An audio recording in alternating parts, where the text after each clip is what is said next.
Welcome back, investors, to Ticker Time News. I'm Adam. Thank you for joining me for the After Hour Show. Boy, did the market take a bounce today, didn't it? Oh, man, we've got a bunch to talk about. A few deep dives to do, like Micron. They came out really good with earnings yesterday. Went through the report, got a deep dive on them. Nike also had an earnings yesterday that looks pretty good, so we got a deep dive on Nike today. So a few stocks that I want to talk about. I also want to talk about the move that Tesla is making and the potential move that Tesla could be setting up to make. So we'll probably get to that one before we get to the deep dives. So I want to talk about Tesla as well, because there's some interesting movement on the stock. Also, Braze, man, a lot of our Catalyst Watch are popping this week. I don't know if it's just because of the overall market is moving in an upwards direction for today, at least. But a couple of our Catalyst Watch picks from Sunday also moved yesterday. So if you haven't watched that Catalyst Watch video yet, although 2 days have gone by and there are only 2 days left, check that one out if you have some time. Again, the Catalyst Watch video comes out every Sunday evening, and I put in that video everything that could be moving in the upcoming week, not just moving up, but also moving down. So take a look at that when you have some time, and also make sure you're subscribed so you get that Catalyst Watch video every Sunday evening. It's the most important video I do all week long. Now, a couple reminders. Number one, the markets will be closed on Friday. So we've got Wednesday and Thursday left in the markets. So Friday, they are closed. And Discord, I said if anyone wanted us to set up a Discord, we would. Got the request, so we will be setting up a Discord towards the end of this month, but it should be live and ready to go by the 1st of January. And then the third announcement to make is that Webull has got a very special promotion right now. They are giving away 5 free stocks. Now, the promotion ends on Thursday, December 23rd. So if you have not set up a Webull account, click the second link in the description, tickertimenews.com/Webull. Sign up for an account. It is free to do so. And then the coolest thing about this one is deposit any amount right here in the middle. Deposit any amount, $5, $10. It doesn't matter. And then you get your 5 free stocks. That is free money, folks, for the holidays. It is a great promotion from Webull. It's also a great app to use and has a great desktop app to use for trading. They've got more capabilities than the Robinhood app. Think of Robinhood as your base level, and then Webull, you've got a couple steps up on the levels. Webull's got a lot of cool tools inside of it that make investing a little more fun and makes investing a little more professional. You get some cool tools in Webull to use. So that's my few updates for today. But remember, the most important thing about this live stream is what's on your mind. If you have a question, leave the ticker symbol in question in the comments, and we will go over it live during the show. Don't be afraid. You can ask about anything.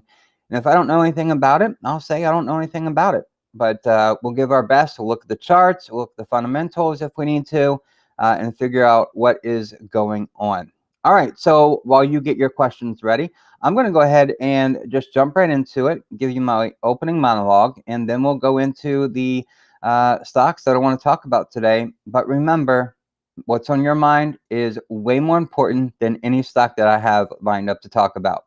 All right, so the S&P 500, it rallied 1.8% today, bouncing back from a 3-day skid amid I would say, a buy the dip mindset today. The Dow Jones rose 1.6%, while the NASDAQ was up 2.4%, and the Russell 2000, it was up 3%. Both of them outperformed. Now, 9 of the 11 S&P 500 sectors closed higher today, paced by energy, 2.9%, information technology, 2.6%, consumer discretionary, 2.5%, and financials, 2%.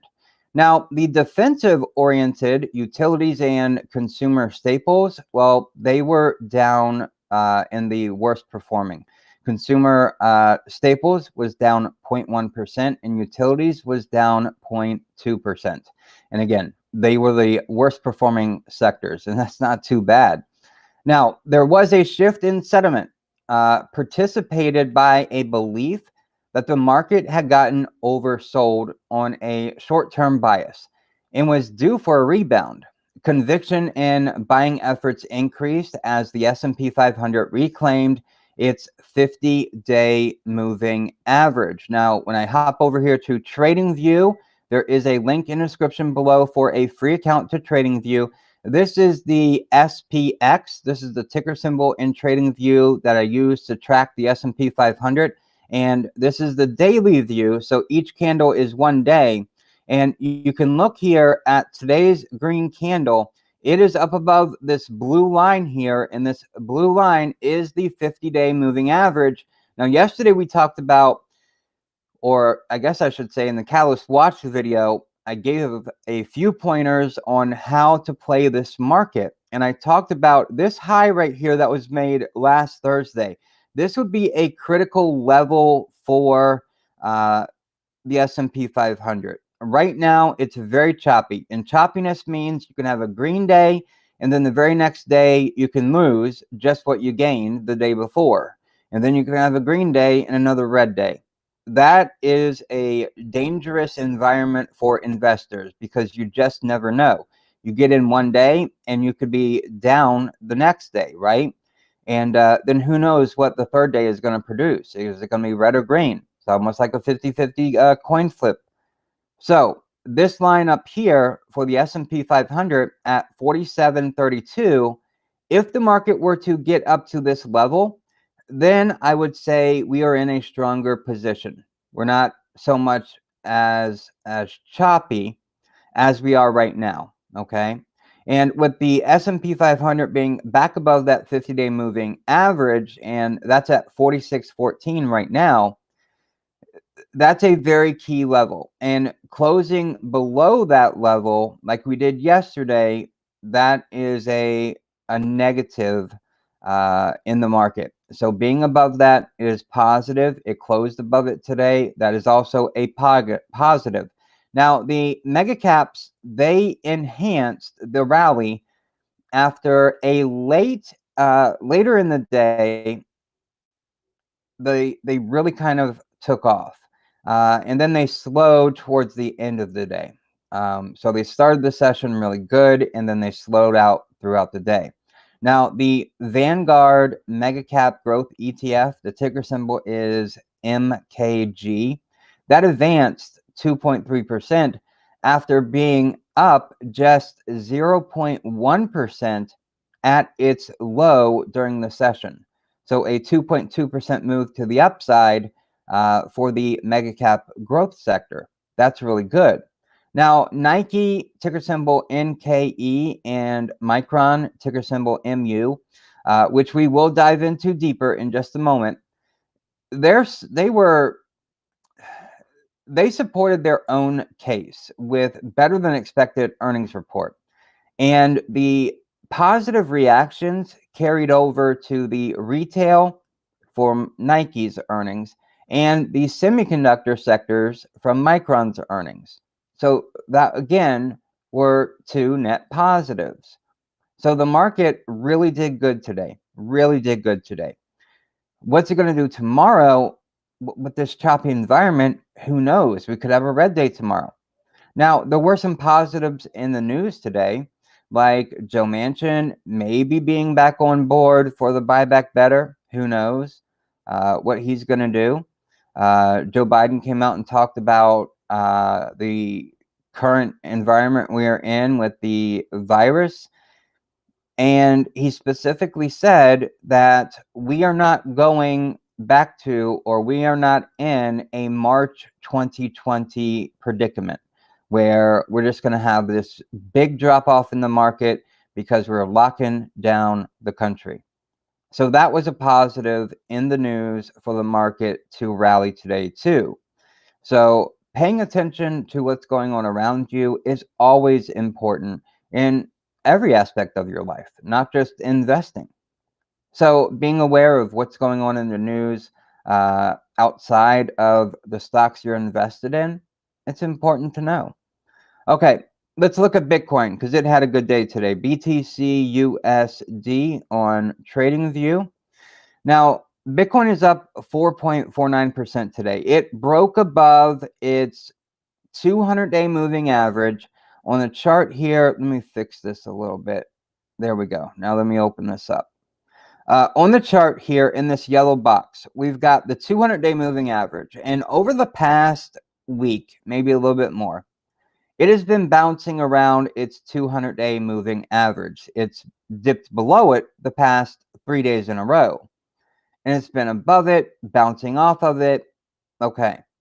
Today, though, it had enough strength to break above that 200-day moving average, but it got caught up and stalled right where it's at right now at 49,032.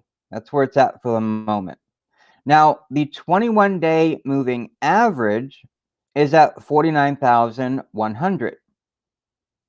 That's where it's met some resistance today, getting back above that 21-day moving average. Now, a second positive for Bitcoin today is that it broke back above this ascending trend line here. That's really good. That trend line today sat at 48,361. So it broke above that. Can we get back above 50,000? That's the real big test for Bitcoin. First, it's breaking above the 21-day moving average. And then second, the $50,000 mark. If it can do that, then Bitcoin is in a much stronger position than where it is even right now, okay?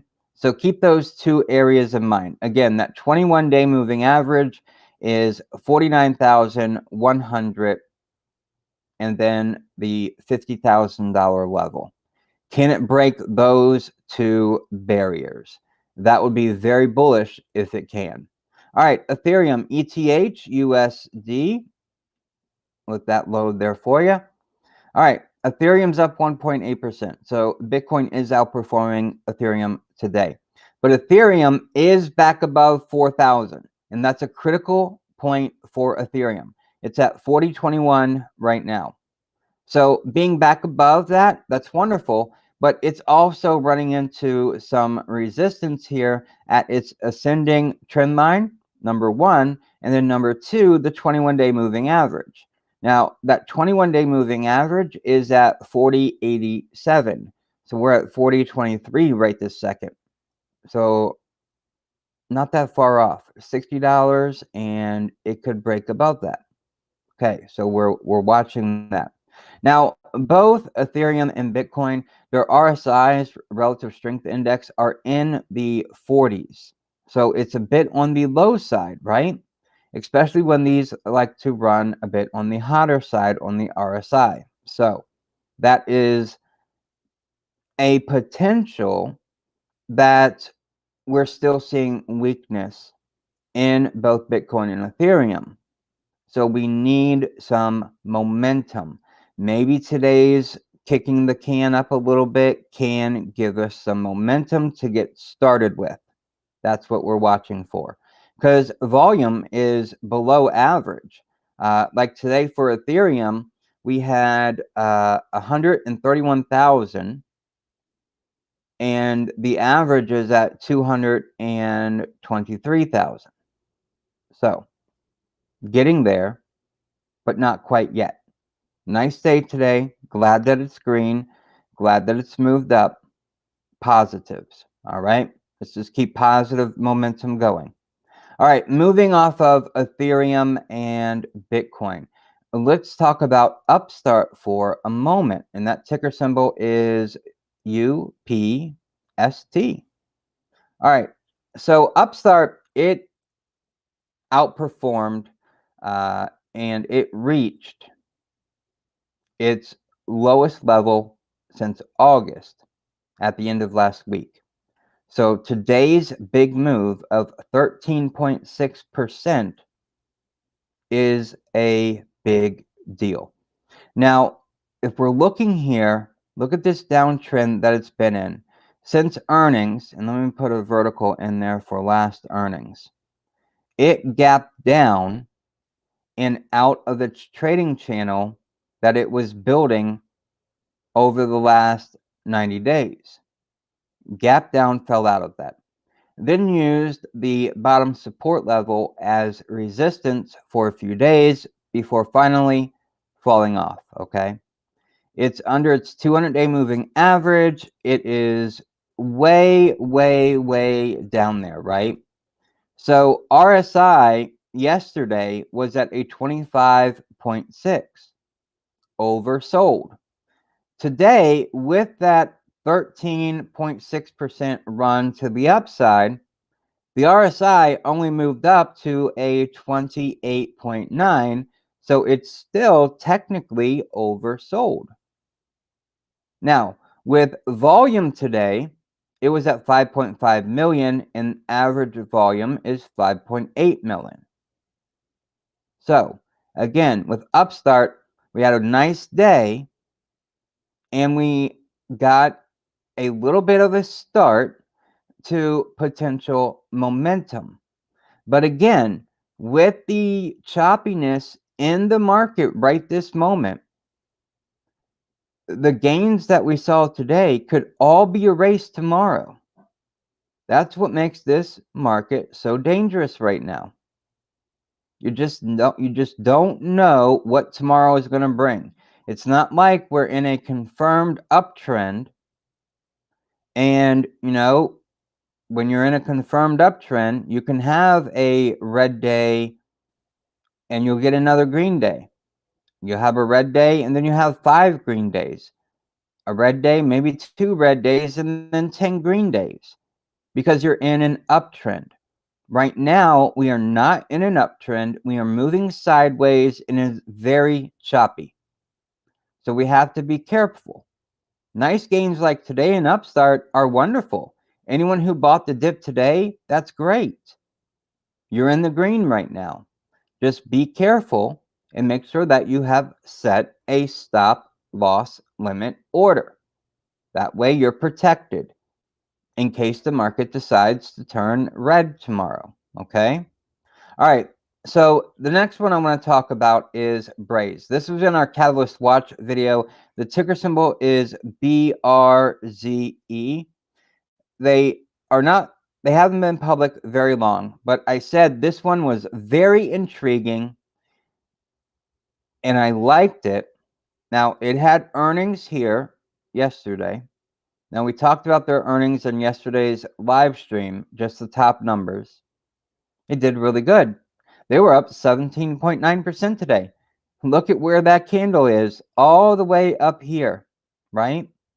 And yesterday's move wasn't that bad. It was 3.5% plus then what happened in the after hours. It got right here to above that 21-day moving average, right? And then just soared. So this was on our Catalyst Watch video. I was very intrigued about this one. Very nice move today. But again, be careful. We are in a choppy market. Now, with Braze, and the reason that it is up, let's call it 18%, in its very first earnings as a publicly traded company since it completed its IPO, it posted upside results for Q3 and upside guidance for Q4. Now, we talked about that in yesterday's live stream, so I won't rehash it. Now, it achieved a dollar-based net retention of 126% for the trailing 12 months that ended at the end of October. Now, the remaining performance obligations as of the end of October were $304 million.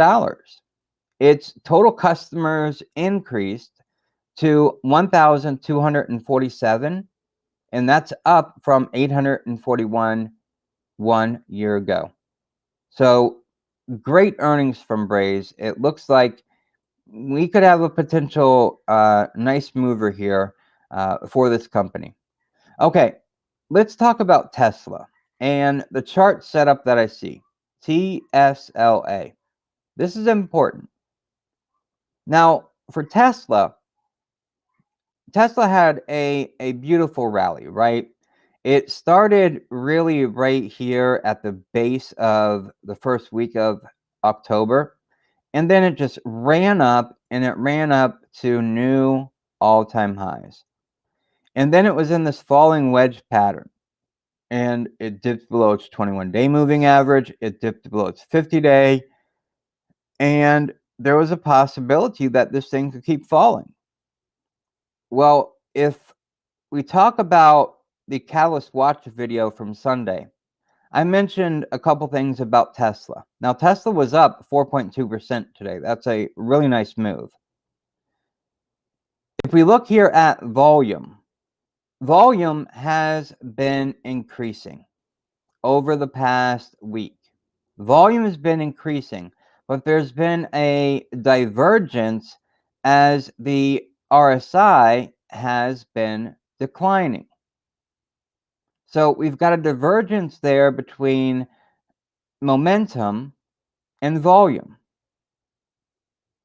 Now, today's volume was actually lower and right around the average. We had a 23.6 million, with the average being 23.65 million. So right on par with average volume. The relative strength went from a 32.7 yesterday to a 33.9 today. So it's still nearly at an oversold level. And I think that's what traders, at the very least, and investors were looking at. And this line right here at $885. Now, a few weeks ago, somebody asked me about Tesla and how low could it really go. And at the time, Tesla was up here around, I guess it was 950, 960, somewhere around there. I think it was in between these two trend lines here, maybe. And I brought up the $885 support line. Now, I don't know if anyone really took me serious about that, but Tesla got as low today as $886.12. So I was $1.12 off from the bottom that it reached today. And then it ran for 4.29%. Now, here's what I'm seeing with Tesla. Tesla was not acting very well this morning because that's when it took its dip. It started on a positive note. Let's go in and look at let's look at this on a 5-minute chart. Now let me tighten this up just a little bit. Okay. So here we have the 21st of December, right? And if we follow this backwards, we'll get to right here, where this gap up is right here. I'll put a circle around it for right now. This gap up right here. This is what Tesla did in the pre-market. It gapped up, and then we open at 9:30, and it runs up almost to $925, just about, just a buck or so shy of that. And then it went into a sell-off. Big red bars here. And this is where you're getting your low of $886.12. Again, just $1.12 from the low that I said it would get to. Now, So you can see it started out in a positive note, but almost just as quickly it fell. And it was met with renewed selling interest, much like it has been most days since hitting its all-time high of 1201.95 on November 22nd. At today's low, again, that was 886 and 12 cents. Tesla was down 26.3% from its all-time high at that moment. That slide was, maybe it started by the news that Elon Musk was selling a bunch of stock to help pay taxes and presumably diversify some of his holdings. Maybe. Would that be fair to say that after Tesla reached its all-time high, the news that Elon Musk was going to sell some shares caused it to reverse? Okay. It was also the downtrend was also started by worries that the Fed shift to a tighter monetary policy would invite higher interest rates and multiply compression for high-valued growth stocks. That's another fair statement, right? One can probably also attribute the sizable decline to weak-handed holders. When you're at those all-time highs, it's real easy to sell out and make a profit, right? Okay. So now we've got some possibilities here. Who had chased the stock? Again, those paper handers, they chased the stock in its phenomenal October run, bailing out as the stock's momentum moved away from the paper handers. Today, however, the stock is showing some rebound fight. There wasn't a news catalyst that prompted the reversal off this morning's lows. It was a sentiment shift. That is, there was a concerted belief that the stock had been oversold on a short-term basis, just like the overall market, and was ripe for a rebound.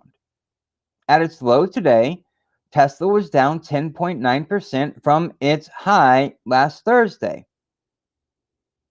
Less than 3 full trading sessions.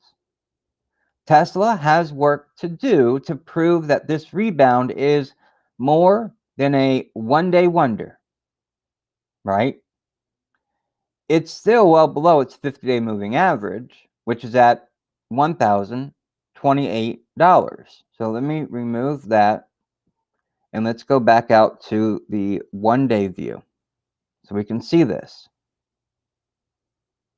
Okay, today's green candle, its 50-day and 21-day moving averages are converging, and they have met right here at $1,028. And I would add that this rebound effort isn't being accompanied by extremely heavy volume, okay? We had volume today, again, I pointed this out, 23.64 million, with the average being 23.65 million. So roughly the same. Out of those millions of trades, we hit average. That is interesting to note, okay? Because what we need for momentum, and let me move this back here so we can see, volume here was ascending. Relative strength was declining. yesterday, and then today, volume is down from the peaks of last Friday and Thursday. So if we really want to see this volume, this momentum push the stock higher, then this falling wedge pattern, we need Tesla tomorrow. We need volume to double. We need volume like we saw back here after earnings, 62.8 million. Even volume where this started at right here, this run right here, this was 31 million. So we need to get out of the 23.6 million, and we need to get 30 million or more on volume, and we need to get this RSI number up and away from the 30s. We need to get into the 40s and to the 50s. And if we can do that, if traders and investors are working together to achieve that, then Tesla will break out of this falling wedge and start an uptrend. And that would be a really nice move, because whenever Tesla gets moving, there is always those chasing the stock. Now, something that I believe in is that you don't chase stocks once they start moving, right? If Tesla comes in and it breaks out of this, right? Breaks up here, hits this resistance line, comes back, has a red day, and then boom, shoots past it. Well, it'll probably come back it'll probably hit its 50-day and then have a red day and then move again. You don't want to get in the stock right here once it started moving. You want to get in the stock maybe back here once it confirms its breakout. Once it has that first back test and then its rebound, that's when you buy in. So just keep that in mind. Tesla could be on the verge of a breakout. And I think it's a possibility, but volume has got to pick up. It's got to be over 30 million, okay? We can't have soft volume really move the stock to break these resistance barriers. First is this downtrend wall here. Then we have price resistance. And then we have trendline resistance. So three things that Tesla would have to break past, three walls. But it's doable because Tesla, again, it can run. All right, that's what I wanted to share about Tesla. There is a setup here forming, but it just doesn't have the oomph yet. It really doesn't have the big momentum push yet. But that could be coming. Because if I'm seeing it, then other traders, other investors, they also see it, and they're also waiting for the exact same signs. So hopefully you're waiting and watching too. All right, let's talk about some of our deep dives to go into. Let's start with Micron. They did really good. Ticker symbol MU for Micron Technologies. Now, they were up 10.5% today. Really nice move. If you look at this, they've had not that great of a 2021 stock chart wise. Let's get, okay, there's all of 2021. So it had a very choppy ride up to its peak in the middle of April, and then a very choppy ride down to its low on October 13th. And then it had a really nice rally throughout the middle to end of October and then moved sideways. And then it was down just prior to its earnings. Put that vertical there for earnings. And after hours, it moved nice yesterday. And again, up 10.5%. So that's Micron. And what they've been doing, the stock at least so far this year. I just want to put the past 4 earnings on there so you can see that this thing, it can move around earnings. Here we had a big gap up for earnings. That was back in April. And then, of course, yesterday's gap up and then today's move. But we go back to its June earnings and it moved down slightly, and September earnings and a small gap down. So why is Micron up 10.5% today? What reversed this downtrend that it was in? What could that have been? Okay, let's talk about it. So Micron, ticker symbol MU, is off to a chippier start in fiscal year 22. The company has continued its momentum from the back half of fiscal year 21, leading both revenues and earnings to come in at the midpoint of Micron's prior guidance back in Q1. Although a tight supply environment is still ongoing, Micron expects gradual improvement throughout 2022. As a result, the memory and flash storage products manufacturer guided Q2 sales and EPS in line with estimates. Although meeting prior expectations and guiding in line for the next quarter doesn't seem like it warrants such a strong and positive reaction. Micron is coming off a quarter that was filled with component shortages across nearly all of its end markets.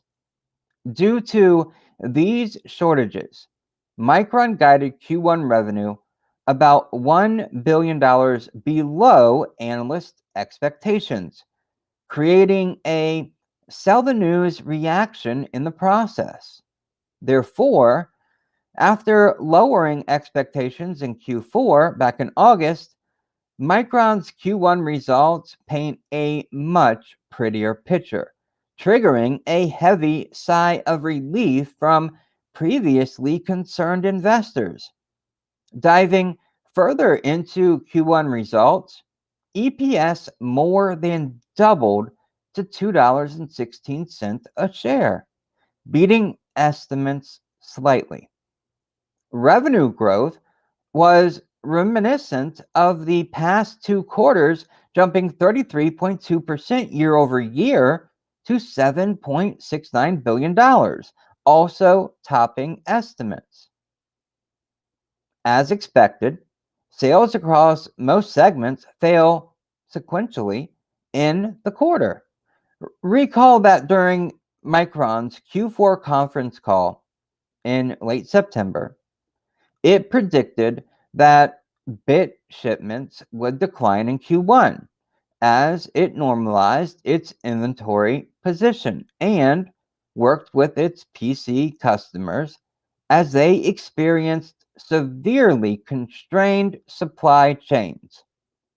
Therefore, it doesn't come as a major surprise that Micron's largest segment, computer and networking, was one of the laggers, falling 10% from Q4. Now, both storage and embedded units also declined sequentially, while mobile was the only segment with gains. I'll bet modest, but at 1% quarter over quarter. Now, it should be noted that all business units but mobile jumped by double-digit numbers quarter over quarter in Q4.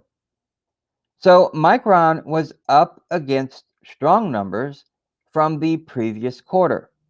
Also, each segment was up significantly year over year in Q1, with computer and networking and embedded leading the way with 34% and 51% growth, respectively. Perhaps more important was Micron's color surrounding demand from PC customers. The company has already started to see a stabilization in demand in the quarter and expects shortages to moderate throughout 2022. In addition, after making its inventory leaner, Micron can now see a healthier supply-demand balance in 2022. It is critical to have an efficient inventory, as product obesity, right? When you have too much product, it sets in very quickly, especially with semiconductor memory and other computer components manufacturing. Also, Micron's end markets are rapidly expanding the requirements for memory and storage. For example, 5G phones use over 5% more DRAM, DRAM, and 100% more NAND, NAND, from older 4G phones. Also, Micron noted that electric vehicles are like data centers on wheels. I thought that was a new, cool way to define what an electric vehicle is, with it being a data center on wheels. With new models equipped with autonomous driving features using about 20 times more DRAM and 10 times more NAND than a 5G phone. Bottom line on Micron, Micron has positioned itself nicely within high growth markets that are starting to overcome its supply chain hurdles. With an attractive valuation of 10 times fiscal year 22 earnings, Micron looks like a solid play on many rapidly growing industries. Now, just today, Micron was upgraded to a buy at Summit Insights and was also upgraded to a buy at Bank of America with a price target of $100. That's a 10.5% upside, and I believe that's on the conservative side. What do you think about Micron? Is it a company that you knew about, or is this a new one to you? Anyway, they make the components that are in your machines, that are in your phones, in your electric vehicles, and in your laptops. It's a cool company to know about. Okay, let's talk about one that I'm sure many people are interested in, and that is Nike. Ticker symbol is NKE. Now, Nike had earnings, and they had a pretty good result. Nike was up 6.1% today.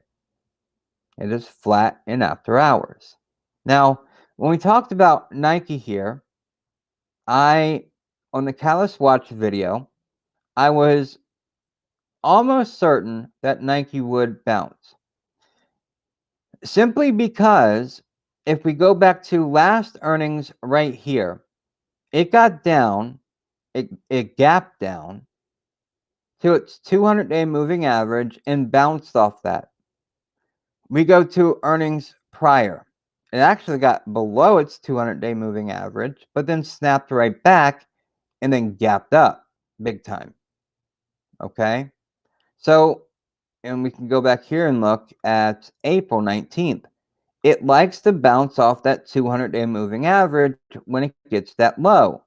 So, leading into earnings, it was going down and getting close to that 200-day moving average. So, it looked like a good contender.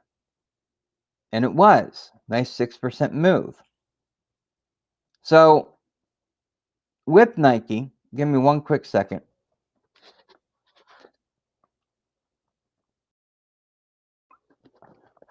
Sorry about that. All this talking, I get a little thirsty. Need to wet that whistle. All right, Nike, ticker symbol NKE. In a tug of war between bullish and bearish factors heading into Nike's Q2 earnings report, strong consumer demand won out, helping the iconic athletic footwear and apparel maker overcome supply chain issues and factory shutdowns. A successful holiday shopping season, especially in the North American market, where revenue grew by 12% to $4.48 billion, coupled with strong pricing power, facilitated a top and bottom line beat for Nike.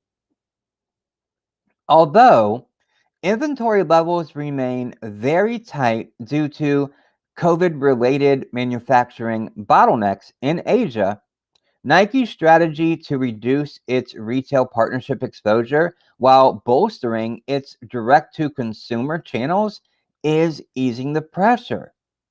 Supported by record-setting Black Friday week results, the North American direct Nike-owned stores and digital platforms segment generated sales growth of 30%. Looking at the e-commerce business specifically now, Nike Brand Digital posted revenue growth of 11%, led by double-digit growth in North America. The clear soft spot was China, which is struggling under strict lockdown measures across various parts of the country, causing product shortages to be more severe relative to other markets. Additionally, the North American and EMEA regions benefited from higher levels of in-transit inventory entering the quarter. Looking at China, okay, Greater China specifically underperformed as revenue fell on a year-by-year basis. Shipping the inventory that is available has become very costly, but Nike was able to offset rising freight costs by reducing markdown activity in its Nike Direct business. The increased mix of full price sales helped push gross margin higher by 280 basis points year over year to 45.9%, playing a significant role in its upside earnings performance. Nike's better than expected results are only half the story, though. With the Omicron variant spreading around the world, a major concern is that Vietnam and other countries from which Nike sources its products could shut down factories again. While that still may be the case, Nike's has reaffirmed that its fiscal year 22 guidance, which calls for mid-single digit growth revenue, alleviated concerns that the supply chain issues will worsen. In fact, during the earnings conference call, its Nike CFO noted that Nike's guidance consists or considers ongoing impact from lost production related to factory disruptions in Vietnam, sorry. Tomato. live stream, right? From a larger term perspective, excitement is building over Nike's metaverse aspirations. Could Nike be a real competitor in the metaverse? That is interesting. Recall that on December 13th, the company announced its acquisition of RTFKT, a creator of virtual products, including footwear, collectibles, and accessories. This acquisition, along with Nike's recent investments in NFT, non fungible token, and blockchain technologies, set the stage for the company to begin selling shoes and apparel in a virtual setting. Yeah, you'll be able to get your Nikes in the metaverse. In the meantime, supply chain issues will ultimately continue to present a formidable challenge for Nike. However, its brand name power is proving to be an invaluable asset during this time, providing the company with a key competitive advantage as demand for athletic apparel and footwear remain hot. What do you think about Nike and the metaverse? Do you think that even sounds like it's going to work out? Remember, Vans, who sells apparel and has a shoe line geared toward skateboarders and teens, they also partnered with Roblox to provide skateboarding experiences in the metaverse. So Nike's not the first one to go that direction. It will definitely be interesting to watch as the whole metaverse opens up and expands and blows our minds away with what virtual reality can become. All right, let me know in the comments what you think about Nike. All right, moving off of Nike, let's go to another one. This one, not so hot. General Mills, GIS is the ticker symbol. Now, for General Mills, it's not looking so good. They were down 4%. This is one that I said would be priced in. In the Catalyst Watch video, I said General Mills is priced in. Earnings are already priced in because of this big pop, this big run up it was on. So I was right on that call too. We had a lot of right calls on the Catalyst Watch video this past Sunday. Now, with this, I wasn't so much as interested in the share price for General Mills. I was more interested in what they would have to say on their earnings call. Reading over that transcript, that gave a lot of insight. So, General Mills, again, that ticker symbol is GIS, is a little soggy today after the company reported Q2 earnings this morning. The consumer packaged goods giant, which owns brands such as Cheerios, Blue Buffalo, Annie's Progresso Soups, and Pillsbury, missed analyst expectations for EPS while posting slight revenue upside. General Mills also tweaked its full-year EPS guidance lower, although that adjustment may have been meant mostly to incorporate the Q2 miss rather than the guide down for the second half of the year. The stock's price has climbed slowly but steadily over the past couple of years. The company has been a beneficiary of the pandemic's impact on demand for food at home. Lifestyle changes associated with the pandemic including the rise of remote work, prompted increased at-home food preparation. That activity and it boosted consumer appreciation for cooking and baking.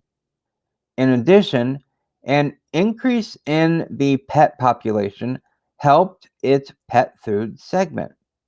However, just as the pandemic gave General Mills a boost, inflation and supply chain issues are taking a bite out of earnings.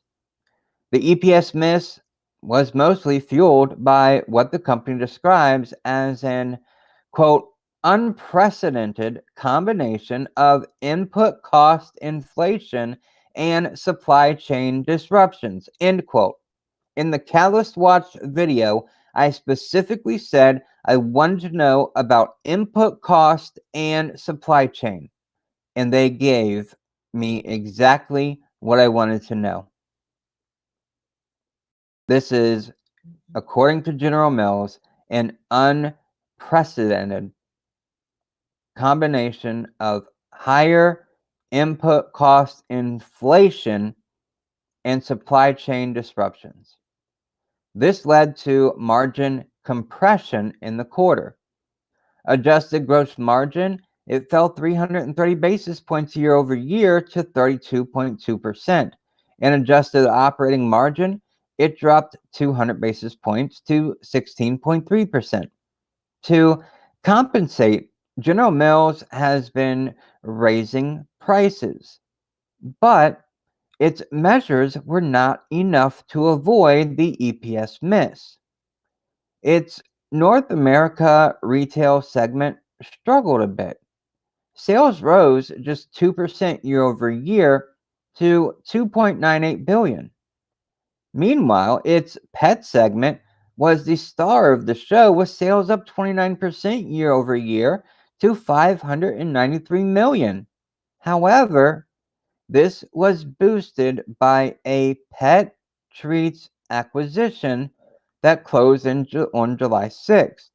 Its convenience stores and food service segment saw revenue jump 23% to 541 million, reflecting ongoing recovery in key away from home food channels like schools, restaurants, lodging, and convenience stores. Despite the EPS miss, General Mills made it clear, encouragingly, that it expects ongoing elevated consumer demand for food at home relative to pre-pandemic levels. Besides earnings, General Mills also provided an update on its portfolio reshaping efforts. On November 24th, the company announced plans to sell its European dough businesses to a company in Europe. Also, on November 30th, the company completed the sale of its European Yoplait yogurt operations. Through these sales, plus its $1.2 billion purchase of Tyson's Foods, ticker symbol TSN, their pet treats business, General Mills has made it clear it wants to focus on faster growing and higher margin segments. I like that pet treats acquisition, as it nicely complements General Mills' Blue Buffalo line of pet food. Sales of pet food and treats tend to be a durable even during difficult economic times. Bottom line for General Mills, investors were disappointed in the EPS miss. It's interesting, or what's interesting, is that investors have been rotating out of tech stocks in recent weeks and into safe haven stocks like consumer packaged goods. Obvious, with General Mills had gained as much as 12% since early December. I think the rotation into safer haven areas makes sense in a way. And General Mills' comments about the at-home eating shift remaining elevated are definitely encouraging. Now, it's not a pancake, as inflation and supply chain problems will remain an issue. General Mills is known to be a steady grower, and the company rewards investors with a healthy 3.1% dividend yield. In addition, many of General Mills' products are resilient against economic downturns.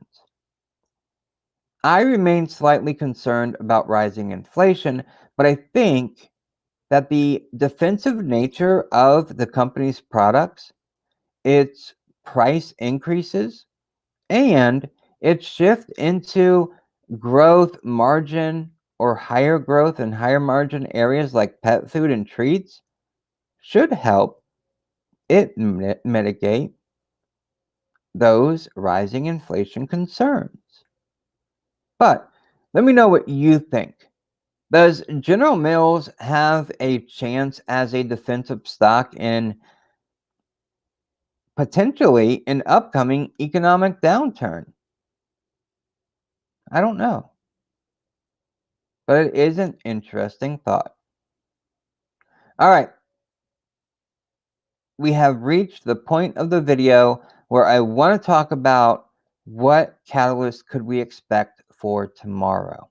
All right, we've got 2 days left of trading. We've got Wednesday and Thursday.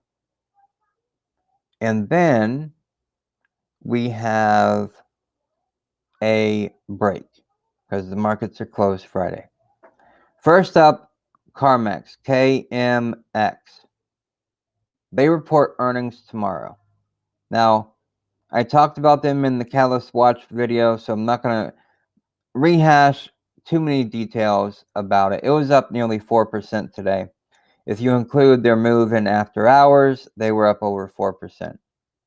But they do report earnings tomorrow. They've got an EPS of $1.46 on revenue of $7.32 billion, with shares trading about 12% lower from November highs. CarMax is set for a nice rebound if it returns to delivering solid EPS upside in Q3. I also want to know about the used car segment. Are prices still rising? Or have they slowed down like Kathy Wood believes? I'll be watching for that. The other one that has some great insights tomorrow is Paychex. Ticker symbol is PAYX. They are a great asset for small businesses. When I owned a couple different small businesses, I've used Paychex before. I've even used Intuit's QuickBooks before for doing payroll, but this thing has been moving with the S&P 500, as you can see, up 2.1% today. Again, moving in a very similar step to the S&P 500, except for it has remained above its 50-day moving average over the past couple of days, where the S&P 500 has not. So it's in a very good shape. And this has been a really good performer this year. It's really been moving up and to the right. We had that one pullback in September, and then a more recent one in the early part of December. So they report earnings tomorrow with an estimated EPS of 80 cents with revenue of $1.06 billion. Now, one thing cool about Paychex is over the last 90 days, they have revised their revenue up 10 times. And they've only revised their revenue down 4 times. So that bodes really well. Now, again, for paychecks, I'm looking for insight into the labor market and labor market participants. I'm also looking to see if they have any effect or are seeing or facing any effect from the, quote, Great Resignation. If you don't know what that is, Google Great Resignation, and it's an interesting topic to read about. Again, Great Resignation. Many people across many parts of the country are quitting their jobs. And that's adding to all the job openings, the record number of job openings that we have. All right. If you found this video to be helpful, informative, actionable, then there's a few things that I would like you to do. Number one, click the like button. Number two, grab the URL and share that everywhere. That lets people know that you found this video to be informative, helpful, actionable. Also, in the first link in the description, if you click that, it takes you to our Patreon page. Now, Patreon members get a whole slew of different benefits, but it also helps to support our research, analysis, and technical breakdowns. And the goal of all of this is for everyone to reach financial freedom. That's it. It's that simple. I want you to reach financial freedom. So if you like my perspective, click that first link in the description below for trade setup, stock ideas, other exclusive content. I had a video just for Patreon members about a very specific company that I did a deep dive on, got posted there on Saturday. Also, I'm working on a top 10 list for growth stocks, value stocks, dividend stocks, which will be updated every month, and a top 10 momentum plays for the week that's updated weekly. So check that out if you have, if you find my perspective interesting. And don't forget about the 5 free stocks from Webull. Click the second link in the description, tickertimenews.com/Webull. You sign up for a free account. You can deposit any amount, and then you get your 5 free stocks. Now, I must say, you do have to act quick on this one because it does end right here, December 23rd, 2021. Okay? So it ends in just a couple of days on Thursday. So again, thank you for joining me today. I love being here for you. I hope you found the information insightful, valuable, actionable. Take advantage of Webull's offer. It ends on Thursday because that's free money. It can't get any easier than that. All right. That'll wrap up today's video. Thank you so very much for joining me, and I will see you in the next video.